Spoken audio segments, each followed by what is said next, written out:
서울대학교 도서관 정보과 황금숙 교수님께서 미래사회 환경변화와 독서의 의미라는 주제로 해주시겠습니다. 환영해주세요.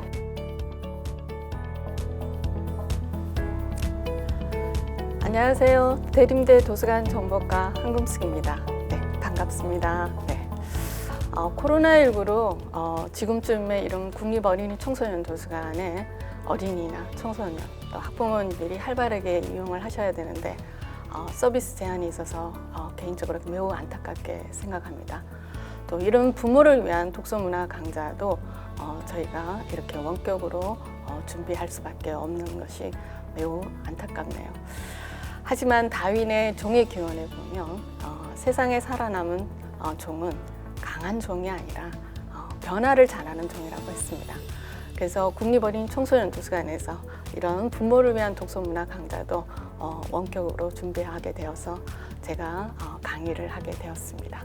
네, 제가 강의할 주제는 미래 사회 환경 변화와 독서의 의미에 대해서 알아보는 시간입니다. 미래 사회 환경 변화를 잘 예측을 하려면 우리가 때를 잘 읽어야 됩니다. 그러면 때 읽으면 어떻게 할까요? 네, 바로 독서를 통해서 할 수 있습니다. 여기에 일련의 책들을 여러분들이 쭉 읽다 보면 미래가 어떻게 변화될 것인가, 여기에 대한 때를 읽을 수가 있습니다. 대표적으로 누가 내 체질을 옮겼을까? 이 책은 98년도에 출간이 되었지만 지금껏 굉장히 줄곧 베스트셀러이자 스테디셀러로 읽히고 있습니다. 최근에는 또 어린이판 누가 내 치즈도 옮겼을까가 나왔죠. 그 외에 또 10대가 알아야 할 인공지능과 4차 산업혁명의 미래, 이제 우리 다음 세대에 준비를 해야 되겠죠. 그리고 또 유엔에서는 세계 미래 보고서가 해마다 업데이팅 되어서 나옵니다. 여러분 옆에 보신 컨테이전이라는 그 영화는요, 2011년에 우리가 영화 개봉이 되었지만 지금 이 코로나19를 너무나 똑같이 재현하고 있습니다. 그래서 미래 변화를 예측해야지만이 경쟁력 있는 국가 인력을 양성할 수 있고, 심지어 미래학자 박영숙 학자님은 심지어 그 교육과정에 미래 사회 변화에 대한 교과목도 채택을 해서 가르쳐야 된다, 이렇게 주장하고 계십니다. 그래서 인공지능발, 우리가 4차 산업혁명에 대응하기 위해서는 독서력이 또 관건이라고 생각합니다. 왜 새삼 독서인가? 일련의 사회적 분위기를 보면요, 또 매스컴이라든지 또 언론사, 또 이 대학 입시 주도의 논술이 반영이 된다든지, 또 한 학기 한 권 책 읽기가 교육과정에 들어온 그런 어떤 일련의 사회적인 분위기를 본다면 이것은 굉장히 독서가 새삼 강조되고 있는데, 독서는 문자가 발명이 된 이후부터 중요했습니다. 그때 새삼 이렇게 독서가 중요한 이유는 우리가 처해 있는 이 환경과 무관하지 않다고 생각합니다. 우리가 처해 있는 이 개인적인 환경은 여러분 하루라도 인터넷 안 하는 날 있으신가요? 또 모바일, 핸드폰, 네, 이러한 과도한 미디어 시청이라든지 또 아동 청소년인 경우는 과열 입시 경쟁도 저는 독서의 장애 요인이라고 생각합니다. 이에 반해서 사회적 환경은요, 자, 농경사회에서 산업사회, 또 지식정보사회, 또 미래에는 지능정보사회가 도래하고 있죠. 이런 사회는 독서가 더 중요한 부분으로 예측이 됩니다. 그래서 21세기 국가 비전의 승패가 창의력 있는 국민 개개인에 있다고 보고, 세계 선진 국가는 어린이 청소년은 물론이고 성인들의 독서 문화 진작에 관계되는 정책이라든지 또 운동을 많이 전개하고 있고요. 우리나라도 2006년도에 국립어린이 청소년 도서관이 개관이 되고 그 해에 독서문화진흥법이 제정이 되면서 독서를 많이 강조하게 되었습니다. 자, 사회적 환경 변화. 자, 농경사회는 토지 또 노동이 기반이 되는 경제였고요. 또 산업사회는 기술, 자원이 기반이 되는 경제, 그리고 지식정보사회는 지식과 정보가 기반이 되는 경제였죠. 자, 다가오는 지금 이미 도래를 했겠지만 지능정보사회는 지능정보 기반 경제가 기반이 됩니다. 자, 이러한 지식정보사회는 물론이고요. 또 4차 산업혁명에 따른 미래지능정보사회에는요, 독서를 통한 지식과 정보를 일종의 획득하는 그런 어떤 선택은 물론이고요. 또 삶의 질을 높이기 위한 이런 문화적 경험이 매우 중요한 사회라고 하겠습니다. 자, 4차 산업혁명과 독서에 대해서 한번 보면요. 이미 여러분 4차 산업혁명은 너무나 많이 들어서 다 알고 계시리라고 봅니다. 자, 인공지능, 지금 이 국립어린이 청소년 도서관에도 리드 투 로봇, 이제 로봇이 아이들에게도 책도 읽어주고 이런 어떤 시스템이 도입이 되죠. 또 인공지능이라든지 또 사물 인터넷, 그리고 클라우드 컴퓨팅, 그다음에 빅데이터, 또 모바일 등 이러한 지능 정보 기술이 기존의 산업과 또 서비스는 물론이고요. 그다음에 경제, 사회에 융합이 됩니다. 그래서 4차 산업혁명은 두 가지 키워드입니다. 진짜 초연결이 돼 있고 또 초지능화 돼 있는 것을 특징으로 합니다. 그래서 기존 산업혁명에 비하면 더 넓은 범위 그리고 더 빠른 속도로 우리 인간의 삶에 영향을 주리라고 봅니다. 최근에 클라우드 슈밥이죠. 4차 산업혁명이 우리에게 쓰나미처럼 밀려올 것이고 그것은 모든 시스템을 바꿀 거라고 예견을 했었죠. 우리 사회는 새로운 지식은 금세 낡은 지식이 되어버리고 이제는 얼마나 많이 아는 게 중요한 사회가 아니라 또 어떤 것을 선택하느냐가 더 중요한 가치 중심의 사회로 변화되고 있다는 겁니다. 자, 그러면 이러한 사회에 대비한 교육은 바로 지식을 전달하는 그런 것이 아니라 진짜 학습하는 방법, 이제 고기 잡는 방법이죠. 그러니까 또 기존의 지식을 통해서 뭔가 합리적인 그런 추론 과정을 거치는 일종의 가장 중요한 바로 문제 해결 능력이 이 시대가 요구되는 그런 역량, 즉 능력이라고 주장하고 있습니다. 자, 이런 문제 해결 능력은 바로 기존의 지식을 추론해야 되니까 기존의 지식을 선택해서 독서를 하고 그게 사고력과 창의력을 더해서 일종의 당면 문제를 해결하는 그러한 어떤 능력이 이 시대의 진정으로 요구되는 능력이기 때문에 독서가 더 강조될 수밖에 없습니다. 또 여러분 잘 아시죠? 유발 하라리. 네, 유발 하라리가 어느 한 언론사와 인터뷰한 내용을 한번 인용을 하면요. 요즘 아이들에게는 학교 공부보다 책을 읽는 게 낫다고 주장을 합니다. 인공지능의 그 시대가 도래를 하면 세상이 진짜 혁명적으로 바뀐다는 거죠. 그런데 현재 교육 시스템은 이에 대비한 교육을 못 시키고 있는 것을 안타까워하시면서 다음 세대는 독서를 통한 진짜 인공지능이 따라올 수 없는 인간 본성을 탐구하는 그런 감성 지능을 가르쳐야 한다고 주장을 하고 있습니다. 자, 그러나 우리나라 국민 독서 실태를 한번 보면요, 좀 안타깝습니다. 자, 우리나라 국민 독서율은 그간의 그 스마트 환경의 그 대중화와 그 다음에 다매체 이런 어떤 환경의 변화로 인해 가지고 종이책 기준에 의하면 독서율이 점점점 하락하고 있는 그런 추세입니다. 특히 학생보다는 성인의 독서율이 굉장히 낮게 나타나고 있습니다. 그리고 학생들도 초등학교 때는 그래도 부모님들이 편하게 아이들에게 책 읽기를 권하고 또 교육도 시키시고 하는데 점점 학년이 올라갈수록 독서율은 저하됩니다. 그런데 이제 통계 수치로 보면 90.7%면 그래도 우리 학생들의 그 독서율이 굉장히 높게 나타나고 있다고 생각을 하시겠지만 사실은 뭐 학업이라든지 또 학습이라든지 그런 수험서 이런 어떤 독서를 빼고 나면 독서의 질적인 측면에서는 우리나라가 그렇게 높지는 않다고 생각합니다. 그래서 지금 지난번에 한 언론사에서는 성인 10명 중 4, 5명은 1년에 책 한 권도 보지 않는 일종의 독서 빈국임을 꼬집으면서 책을 읽지 않는 대한민국은 미래도 못 읽는다. 이런 어떤 부분을 굉장히 지적하고 있습니다. 독서의 장애 요인도 보면요. 지금 2019년 통계인데 사실 2017년 통계에 비하면 성인에는 독서의 장애 요인이 새롭게 이번에 변해됐습니다.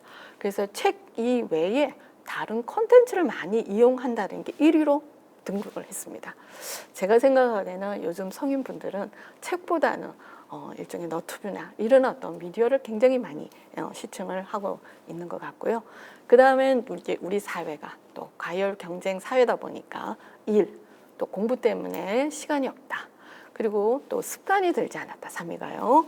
그리고 4위는 다른 여가 활동 때문에 시간이 없다. 그리고 마지막으로는 마음의 여유가 없다. 이렇게 나타났고요. 또 학생들 경우에는 2017년 통계와 동일합니다. 또 학교나 학원 때문에 책 읽을 시간이 없어서가 1위입니다. 늘 1위예요. 그래서 앞에서 제가 말씀드렸지 아동 청소년에게 있어서는 독서 장애 요인이 저는 과열 입시 경쟁이라고 생각을 합니다. 그 다음에 2위가 습관이 들지 않아서, 3위는요 또 얘네들도 짬짬이 휴대전화나 또 인터넷 게임을 해야 되겠죠. 그리고 4위는요 굉장히 그 독서 과다인 것 같아요. 읽을 만한 책이 없다. 이런 어떤 부분을 또 이야기를 하고 있고요. 그리고 마지막으로는 어떤 책을 읽을 줄 모르겠다. 이런 어떤 부분으로 통계가 나왔는데 이 독서에 있어서도 이 양극화 현상이 굉장히 두드러지게 나타나고 있다는 것입니다. 자, 우리 책 읽는 데의 저자 메리언 울프 교수는요, 좋은 독서 습관은 개인의 성공뿐만 아니라 한 국가의 GDP에도 굉장히 영향을 준다고 이야기를 하셨습니다. 즉, 한 나라와 한 사회의 그 독서 습관이 나라 전체의 부에도 영향을 준다고 이야기를 하셨는데, 저는 이 메리언 울프 교수님이 말씀하시기 이전부터 저는 독서가 개인의 경쟁력이자 또 국가 경쟁력이라고 주장을 해온 사람입니다. 그래서 독서는 굉장히 그 두뇌를 갖다가 활발하게 발달을 시키기 때문에 커서 우리가 이제 성공할 확률이 그만큼 높고요. 또 독서는 자체가 그냥 독해력만 향상이 되는 게 아니라 그에 따른 기억력과 또 추론할 수 있는 능력, 그리고 더 나아가서는 창의력까지 함께 발달시키는 복합적인 기능을 하고 있습니다. 그리고 이제 독서 습관이 들지 않는 그런 친구들은, 또 책 읽기를 싫어하는 친구들은요, 자신의 의견을 남한테 피력하지 잘 못한다든가, 또 남의 상황을 잘 공감한다든지 이해하는 능력이 조금 떨어지는, 그래서 의사소통 능력에 조금 한계가 있는 그런 어떤 부분이 있기 때문에 하루빨리 우리가 독서 습관을 들이고 또 행복해지는 그런 어떤 부분으로 독서를 본인이 경쟁력으로 삼아야 하리라고 봅니다. 다음은 이제 우리가 이미 여러분 다 알고 계시지만 독서와 독서 자료의 개념에 대해서 한번 살펴볼까요? 예, 독서 개념에 대해서는 굉장히 원론적인 학자들이 말씀이 많으십니다. 여러 학자들이 좁은 개념에서는 책을 읽는다, 또 본다. 또 조금 넓은 개념으로서는 책뿐만 아니라 다양한 어떤 형태의 매체, 예를 들면 전자매체, 영상매체 이러한 것들을 통해 가지고, 또 심지어는요 우리가 살고 있는 이 문화, 사회, 또 더 나아가서는 이 자연 환경과 이제 본인의 객체 사이에서 일어나는 개인적인 사고 과정이라고 이야기도 합니다. 그런데 저는 이 독서의 개념에 대해서 가장 와닿는 개념이 바로 알베르트 망구엘의 독서의 역사에서 보면, 독서란 단순한 눈 움직임의 그 물리적인 행위가 아니라 독자가 책에 일종의 감정을 불어넣고 영혼을 불어넣는 일종의 재창조의 행위다. 이것을 저는 굉장히 뭔가 독서의 개념에 가장 적합하지 않나 이렇게 주장을 하고 있는데, 그 이유는 우리가 이제 책을 읽고, 많은 이제 학생들이 책을 많이 읽어요. 근데 그 책을 읽고 그냥 그 줄거리로 끝내는 학생이 일종이 있습니다.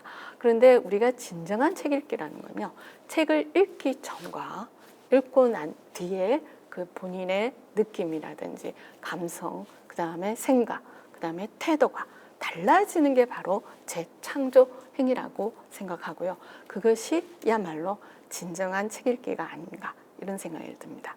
다음은 이제 독서 자료도 마찬가지입니다. 우리가 책만을 우리가 읽는 것이 독서가 아니라 때로는 이제 독서란 여러 그 감각적인 자극을 통해서 지식과 정보 이런 것들을 습득하는 행위로 좀 더 넓은 개념으로 독서 자료를 우리가 바라봐야 된다는 거죠. 예를 들면 읽기, 뭐 전형적인 독서 행위죠. 이제 텍스트, 글자를 읽기도 하고요. 또 그 다음에는 요즘 여러분들 아주 대세죠. 오디오북이 듣기도 하고요. 그 다음에 또 보기도 합니다. 즉 아동책 같은 경우, 그림책 같은 경우는 아이들이 텍스트보다는 진짜 그 그림을 보는 것에 더 집중하는 경우가 많습니다. 그래서 어린이에게는 그림책이 그만큼 중요하다는 겁니다. 그리고 또 어떤 책에는요, 텍스트가 글자가 하나도 없는 책도 출간이 되고 있습니다. 그래서 그 그림을 통해서 이야기를 꾸며가는 그 무한한 상상력으로 이끄는 거죠. 그런 어떤 보기와 또 최근에는요, 이렇게 촉각, 만지기까지 해서 지식과 정보를 습득하는 그런 모든 매체가 다 독서 자료라고 받아들이시면 되리라고 봅니다.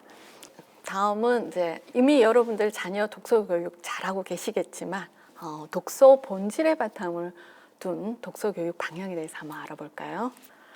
저는 독서 본질에 대해서 다니엘 페나의 이 소설처럼이라는 책을 보면요, 독서에 관한 독자의 권리를 이렇게 이야기하고 있습니다. 첫째가 책을 읽지 않을 권리도 있고요. 두 번째는 아이들이 중간 건너뛰어 가면서 읽을 권리도 있고요. 또 세 번째는 재미없는 책은요, 끝까지 읽지 않을 권리도 있습니다. 그리고 또 때에 따라서는 다시 읽을 권리도 있고요. 그리고 또 아무 책이나 또 읽을 권리. 그리고 보바리즘, 요즘 아이들은 이제 보바리즘을 잘 모르겠는데 모르시는 것 같은데, 이 보바리즘은 이제 일종의 그 문학 사조인데 좀 부정적인 문학 사조죠. 이런 나쁜 그런 어떤 사조에 또 빠질 권리도 있고요. 또 어떤 장소에서나 또 마음대로 읽을 수 있는 권리도 있고요. 그래서 때와 장소를 가리지 않고 읽을 권리도 있다라는 거죠. 그리고 또 필요한 부분을 중간중간 발췌해서 읽을 권리도 있고요. 또 남에게 피해를 주지 않는 범위 내에서는 소리내서 읽을 권리도 있고요. 또 읽고 나서는 아무것도 말하지 않는 이 권리. 요 10가지만 지켜주더라도 지금 아이들은 굉장히 책 읽기를 즐겁게 할 것이다. 그래서 우리가 부모님들이 이 독서에 관한 이 아동 청소년들의 독자의 권리도 좀 인정을 해 주셨으면 합니다. 다음은 이 소설처럼에서 인용된 부분인데, 이 프랑스의 교육 철학자죠. 루소는 독서는 아이들에게 커다란 재앙이고 형벌이다. 그리고 독서는 어른들이 아이들에게 시키는 유일한 일거리고, 또 그런 아이들은 또 어른들이 자신을 괴롭히는 방편으로 책 읽기를 완벽하게 또 해낼 그런 만큼 호기심이 강하지 않다고 지적을 하고 있습니다. 자, 대신에 그 방편을 아이들에게 즐겁게, 독서가 즐겁다라는 어떤 부분으로 한번 방향을 바꿔보라는 거죠. 그렇게 되기만 하면 아이들은 누가 뭐라든 간에 책 읽기의 즐거움에 빼앗길 것이다. 그래서 여러 말들이 계시지만 중약을 하고 한마디 더 붙이면요, 너무 서둘러 얻으려고 들지 말고 그런 것들이 확실하고 또 신속하게 얻는 것이다. 저는 이 책을 통해 가지고 프랑스의 그 부모님에 대한 독서 교육관이나 저희 한국의 독서 교육이 너무나 실태가 비슷하다라는 어떤 생각을 했습니다. 그래서 너무 서둘러 얻지 말고요. 우리가 이제 저는 개인적으로 책을 한 권 한 권 읽을 때마다 인간이라는 그 나무에 낙엽이 하나씩 떨어진다고 생각을 합니다. 자, 그러면 이 낙엽들이 뭐 1년에 뭐 한 300건을 읽었다. 많은 무수한 낙엽들이 떨어지겠지만 그 다음 해에 갑자기 뭐 아름들이 그런 나무로 성장하지는 않습니다. 그것이 세월이 지나서 녹아나고 또 그러다 보면 뿌리가 깊은 거대한 나무로 성장할 수 있죠. 그래서 독서는 뭐 한 시대에 뭐 한꺼번에 많이 하는 게 아니라 지속성을 가지고 끊임없이 우리가 책을 읽다 보면 진짜 인성이 깊고 인품이 훌륭하고 또 깊은 통찰력을 가질 수 있는 그런 인간남으로 성장할 수 있다라는 겁니다. 그래서 너무 빨리 욕심을 내지 마시고 서둘러 얻으려고 하지 마시기 바랍니다. 다음 폴 발레리 말도 인용을 하시면서 이건 청소년 부분에 해당이 되는데, 학생 여러분, 문학이 우리의 삶을 사로잡은 것은 어휘나 문장론 따위가 아니라 바로 문학이 어떻게 내 삶 속에 스며들었는지 이러한 것들을 생각하면서 책 읽기를 하라는 거죠. 저는 제가 중학교 때요, 그 항순원 씨의 그 소나기라는 작품을 그 새학기 때 그 교과서를 받으면서 읽었던 것 같아요. 그래서 평소에 읽고 싶었던 책이 교과서에 실리니까 너무 반갑기도 하고, 그래서 그때 그 책을 단숨에 읽었는데 그 왁작지근한 그 교실에 저는 진짜 그 윤초신의 딸과 함께 진짜 손녀딸이죠. 와 함께 깊은 여행을 했던 그런 기억이 있습니다. 근데 문제는요, 수업 때 선생님이 들어오셔가지고 이 수업 그 항순원 씨 작품을 이렇게 문장론, 어휘 이런 어떤 부분으로 분석을 하시더라고요. 그때 굉장히 진짜 실망을 했었는데, 그래서 문학은요 내 삶 속에 고스란히 마음에 담고, 다만 이제 그에 따른 어떤 독후 활동은 어떤 느낌을 받았느냐 이런 어떤 부분을 가지고 토의하는 그런 어떤 부분으로 진행이 되시면 합니다. 그리고 우리 이제 아동문학 평론가죠. 우리 최윤정 선생님도요, 독서는 아주 개인적인 체험이고 한 인간의 삶 속에 스며들어 그의 일부가 되는 무엇이다 이렇게 말씀을 하시면서, 독서의 즐거움은 삶의 일부분이며 그것은 꼭 체험을 통해서 얻어진다고 말하고 계십니다. 그래서 자칫 요즘은 이제 사교육 시장이나 또 학교에서도 보면 너무 이 독서를 학습으로 이렇게 유도를 하다 보니까 학생들이 점점 독서에 멀어지지 않나. 그래서 우리가 좀 더 학생들에게 자율성을 주고 또 고스란히 그 독서를 할 수 있는 어떤 체험 시간이죠.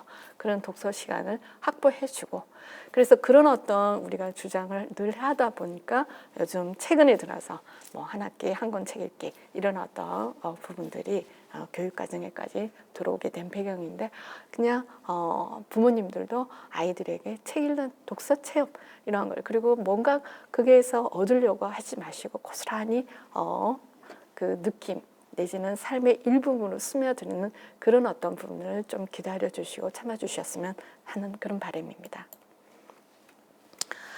김수경 교수는 이 독서 본질에 대해서 우리가 세 가지로 축약할 수가 있다는 거죠. 그래서 독서의 본질은 첫째가 즐거움입니다.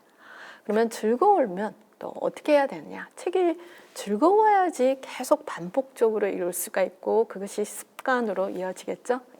즐거워야 되고요. 두 번째는 좀 즐거워지려면 책 읽기도 뭔가 그 자율성을, 책을 선택하는 데 있어서도 아동 청소년에게 좀 더 자율성을 부여를 해야 되리라고 봅니다. 근데 제가 얼마 전에 이제 지역 공공도서관을 이제 그 작년인가요 갔었는데, 그때 어머님께서 자녀를 위해서 그 아동 열람실에서 굉장한 많은 책을 빌려 가시더라고요. 그런데 이제 대출을 하시면서 하시는 말씀이, 아유, 내가 이렇게 책을 열심히 빌려다 줘도 우리 아이는 왜 이렇게 책을 안 읽는지 모르겠다. 이렇게 걱정을 하시면서 가시는데, 제가 봐도 그 책이 굉장히 그 두껍고 과연 그 자녀분이 다 소화를 할까 하는 그런 어떤 분량의 책이었거든요. 그래서 어머니가 아이에게 읽히고 싶은 책을 대출해 가지는 않는가 이런 어떤 생각이 들었습니다. 그래서 여러분들은 만약에 이제 아동 청소년 경우는 자녀들을 서점이나 또 도서관에 본인이 읽고 싶은 그런 어떤 책을 선택할 수 있는 그런 어떤 자율성을 좀 부여를 해주시고요. 또 학교 현장에서도 물론 이제 뭐 추천 권장 도서 목록 이런 책들이 좋긴 하죠. 진짜 교양이고 또 고전이고 이런 어떤 훌륭한 책이긴 하지만 과연 이것이 아동 청소년들이 뭐 본인이 원해서 읽고 싶어하는 책인가 이런 어떤 부분을 좀 생각해서 이제는 이제 10대에게 추천하는 책이라든지 뭐 청소년들 내지는 뭐 어린이들이 나는 이 책을 너무 이런 책이 좋았어 이런 어떤 부분으로 추천하는 그런 어떤 부분도 좀 바뀌어야 되지 않나 이런 생각이 듭니다. 다음은 또 우리가 독서의 본질은 또 무상성이라고 하겠습니다. 이 무상성은 뭐냐면 우리가 이 책 읽기를 하다 보면요, 저도 좀 놀란 게 그 학교 현장에 가니까 어느 모 고등학교 같은 경우는 아침 독서 10분을 합니다. 운동을 합니다. 그리고 읽고 나서는 그 10분이 또 20분으로 또 늘어나는 경우도 있고요.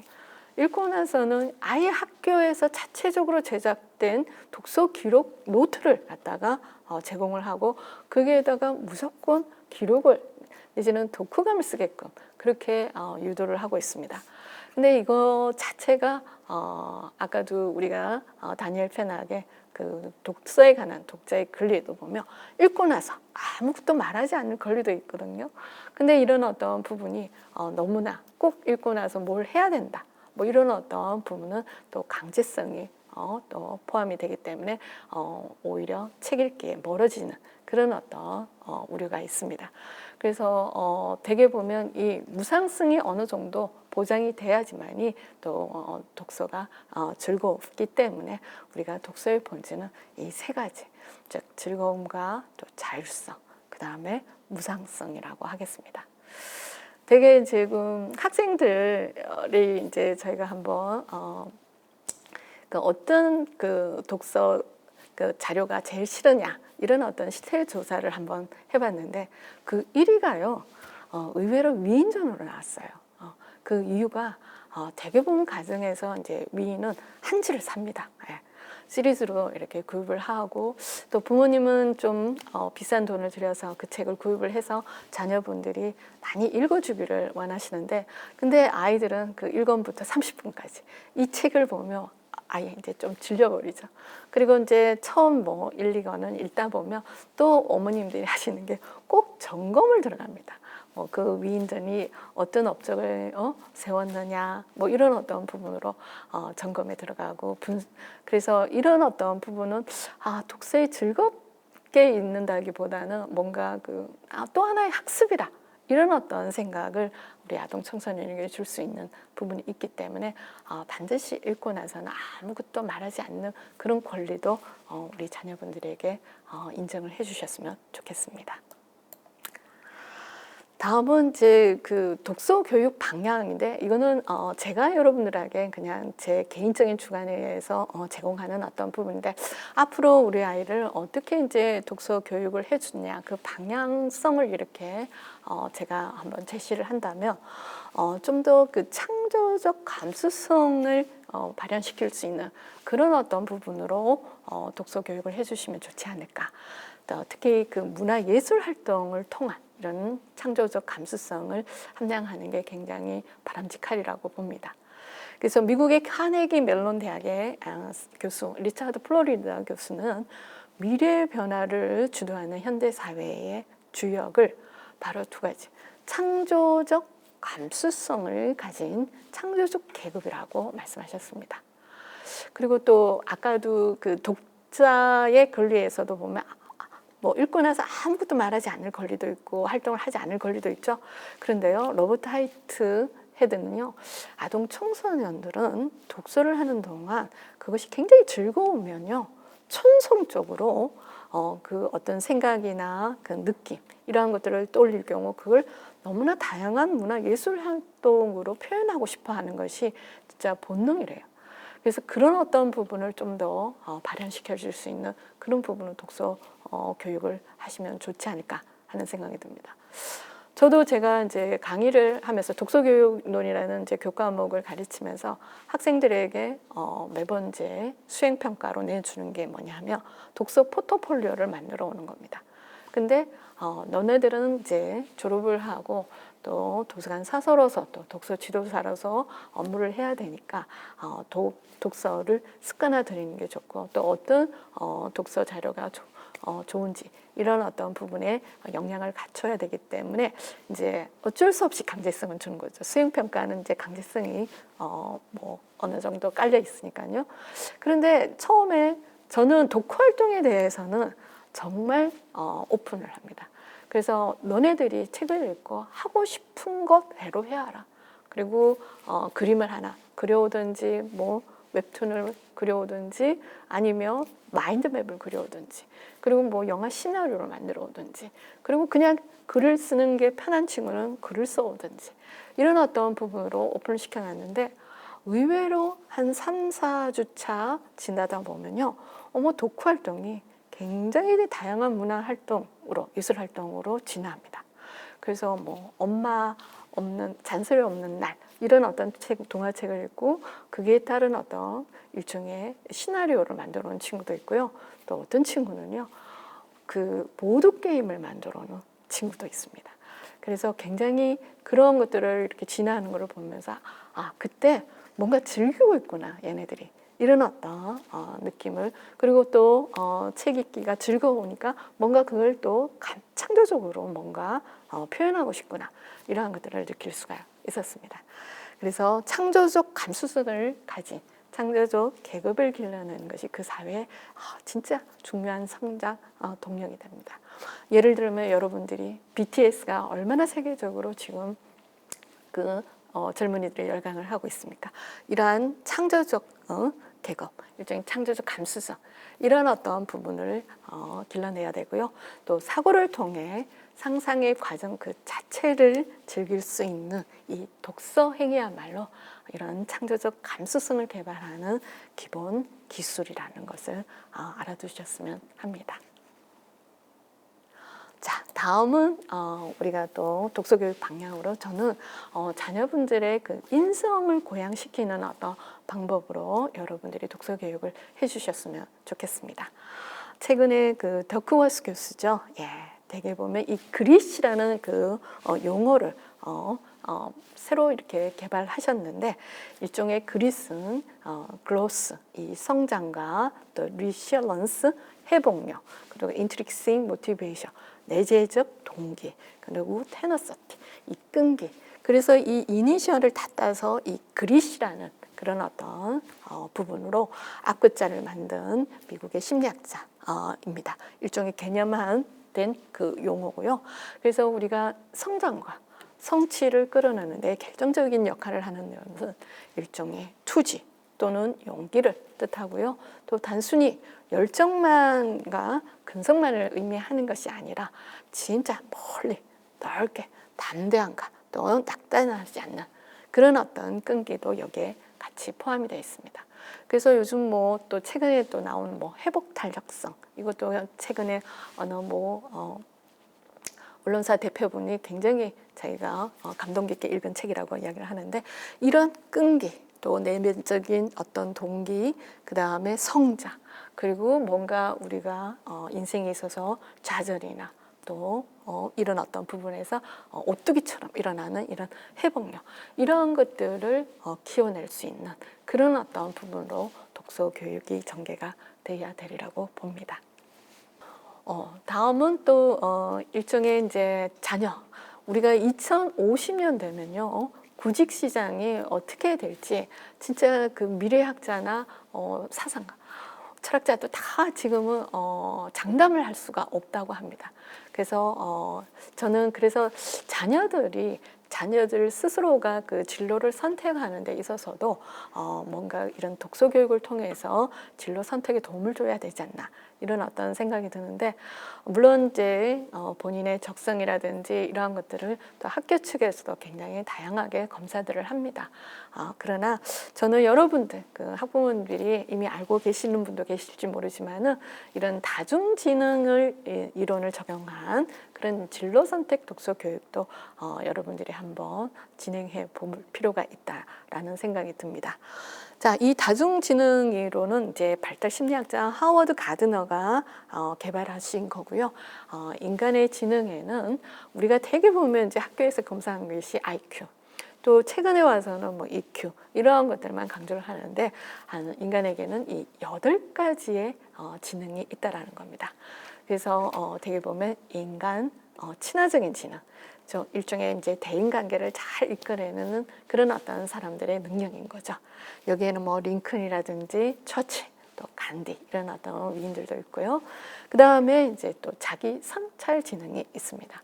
자신의 어떤 심리 상태나 또 정서 이런 것들을 잘 파악하고 또 그것을 잘 어루만져 줄 수 있는 그런 표출할 수 있는 그런 능력이 되겠고요. 대개 심리학자나 또 정신 분석학자 또 내지는 그 철학자 내지는 또 뭐 종교가 이런 분들이 바로 이 자기 성찰 지능이 굉장히 뛰어납니다.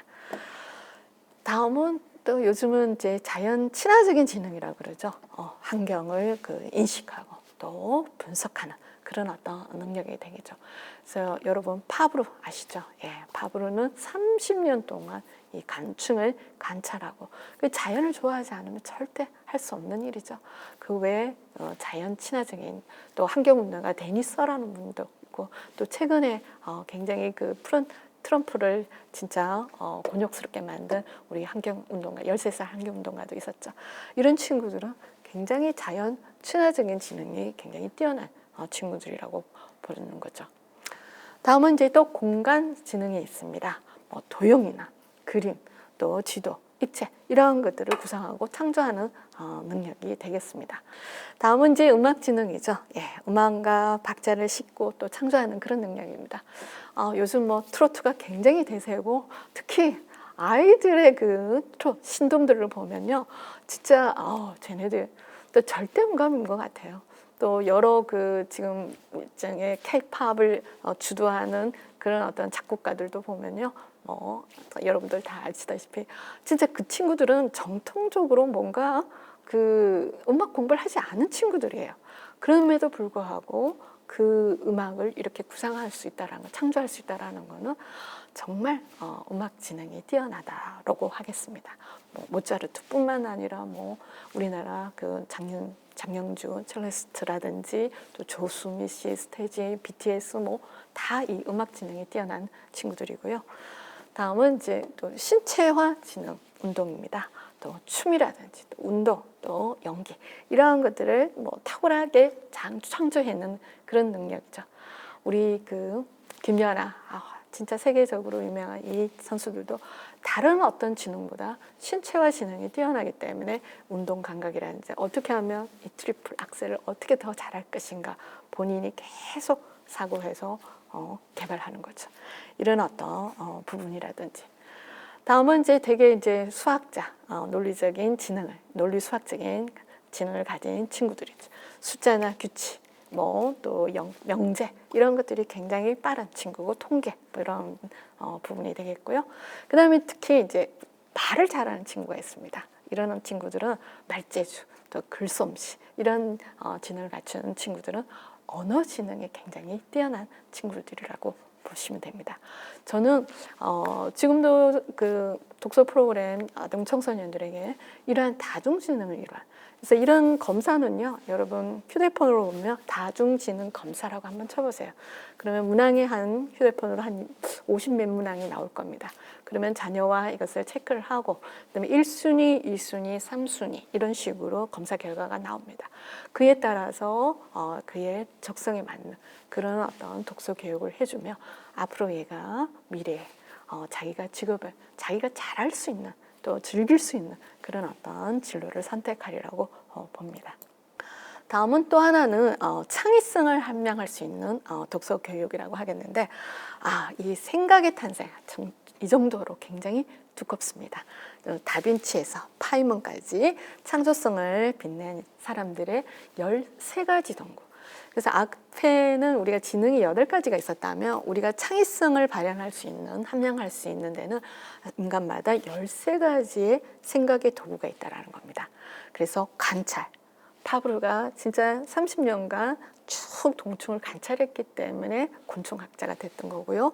그 다음에 형상화, 또 추상, 유추, 패턴 형성, 인식, 또 몸으로 생각하게. 지금 발레리나나 또 연기자들이 전부 다 몸으로 표현하고 있죠. 그 다음에 감정이, 또 뭐 뮤지컬 가수라든지 그 다음에 연기자분들이 뭔가 감정이입이 잘 돼야지만 연기력이 훌륭하게 발현이 되듯이 이런 감정이입, 그 다음에 차원적 사고, 그리고 모형 만들기, 그리고 놀이, 그 다음에 변형, 통합, 이런 13가지 생각의 도구를 통해서 뭔가 우리 그 자녀분들에게 창의성이 발현될 수 있는 그런 어떤 부분으로 독서 교육을 해주시면 좋지 않을까 하는 그런 생각이 듭니다. 너무나 두껍기 때문에 끝까지 읽을 필요는 없습니다. 그래서 본인 그 자녀들이 어떤 부분에 생각의 도구에 관심을 보이는지 이걸 캐칭해서 그 파트만 자녀분하고 같이 읽어보시고 또 독서 교육을 하시는 것도 바람직하리라고 생각합니다. 한때 이 생각의 탄생은 로버트 루트, 미셸 루트 먼슈타인 두 부부입니다. 우리 한국에 한번 초대를 받아서 인터뷰를 한 내용이 있는데 그걸 잠깐 보면요. 리더는 왜 상상력과 직관력을 갖춰야 됩니까? 이런 어떤 질문에 창조적 천재여야지만이 크고 또 복잡한 문제를 해결할 수 있다. 흔히들 상상력과 직관력을 모호하고 불합리하다고 말하는데 사실 그렇지 않다고 이야기합니다. 오히려 교과서적인 지식이야말로 환상이라는 거죠. 그래서 앞에서 제가 강의했던 내용과 맥락을 같이 합니다. 무조건 암기가 아니라 이해를 통해 가지고 실생활에 뭔가 재창조, 실생활에 적용을 할 수 있어야 된다는 거죠. 그래서 창조적 천재는 풍부한 상상력과 직관력으로 다양한 지식을 통합하는 거죠. 일종의 지식을 수집해서 그 책소용이란 여러 독서 매체에 있겠죠. 그걸 합리적으로 추론 과정을 거치고 뭔가 창의성이 발견. 그래서 남들이 착안하지 못한 일종의 문제 해결 능력이 여기서 발현이 된다는 거죠. 다음은 이제 학교에서 전인적 통합적 교육을 할 수 있다면 그 방법이 뭐냐? 진짜 과학적 지식을 전달할 게 아니라 그 지식을 창안한 과학자의 삶이라든지 그 다음에 그 과정 이런 것들을 가르쳐야 된다는 거죠. 그래서 미술은 미술답게 실기 위주로, 음악은 음악답게 실기 위주로 이런 어떤 그리고 뭐든지 이게 과학적인 뭐 이런 어떤 지식들도 실험, 실습, 체험을 통해서 가르치는 것이 수학도 마찬가지고요. 그런 어떤 부분으로 교육을 해야 된다고 이야기를 하고 있고요. 마지막은 이제 전문가가 대접을 받는 사회다. 그래서 지금은 다재다능한 진짜 한 분야만 잘하는 사람은 그만큼 의사소통 능력이 없다라는 거예요. 다재다능한 스포츠면 스포츠, 음악, 미술, 뭐 또 다양한 어떤 사회, 경제, 문화가 어떻게 돌아가는지 이런 어떤 부분에서 인식할 수 있는 다재다능한 르네상스형 인간이 리더가 되어야 한다. 그래서 대기업 최고 경영자에게 학교에서 배운 지식이 전문 지식이 기업 경영에 얼마나 도움이 되는지 물어보라는 거죠. 그 자리에 오는 것은 딱 2가지 키워드야. 하나는 뭔가 다른 사람과 소통할 수 있는 능력, 그리고 그걸 통해서 뭔가 혁신할 수 있는 능력. 그런 능력이 있었기 때문에 그 분야에 오를 수 있고요. 특정 분야에만 밟은 그런 사람은 그런 능력이 없음을 또 이야기를 하고 계십니다. 그래서 뭔가 창의성을 발현할 수 있고 또 인생을 고양시킬 수 있는 그런 부분으로 독서 교육이 이루어져야 되려고 봅니다. 자, 그래서 이제 제가 결론적으로 말씀드리면 이제 여러분들이 자녀 독서 교육에 있어서는 너무 독서를 하는 그런 그 스킬만을 교육할 것이 아니라 진정으로 이제 독서 체험을 통해서 진짜 책을 읽으니까 즐거워, 재밌다, 뭔가 새롭게 사실을 발견하면 애들이 굉장히 환희해. 그런 어떤 즐거움과 그 다음에 또 인간의 내면적인 성숙을 통해서 진짜 그 평생 얘네들이 즐거우면 반복해서 할 수 있고 그것이 또 습관으로 들어질 수 있지 않습니까? 그래서 평생 독자가 되어올 수 있는 그런 이어질 수 있는 그런 방향으로 여러분들이 독서 교육을 해줘야 되리라고 봅니다.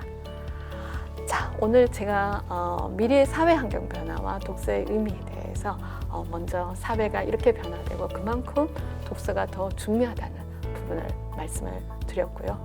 자녀의 독서 교육 방향을 이제는 본질에 좀 맞춰서 독자의 권리를 잘 인정해주고 또 즐겁고 그 다음에 자율성을 보장하고 그 다음에 또 너무 지나친 독후감 쓰기라든지 또 점검 이런 어떤 부분을 지향한 그런 무상성을 전줄한 독서 본질의 바탕을 둔 독서 교육을 해주시되 뭔가 지금 미래 사회에 살아갈 우리 아동 청소년들에게 좀 더 문화예술 활동을 통한 창조적 감수성을 함양하고요. 여러분 자녀분들이 성인이 되었을 때 어떤 내가 직업을 가질 것인지 본인 스스로가 선택할 수 있는 그런 다중지능을 활용한 그런 독서 교육 방향으로 이끌어 주시면 좋을 것 같습니다. 좀 더 제 강의가 여러분 독서 교육 내지는 또 미래 사회 환경에 독서의 중요성을 다 한번 또 깨닫는 그런 기회가 되셨으면 합니다. 네, 여러분 수고하셨습니다.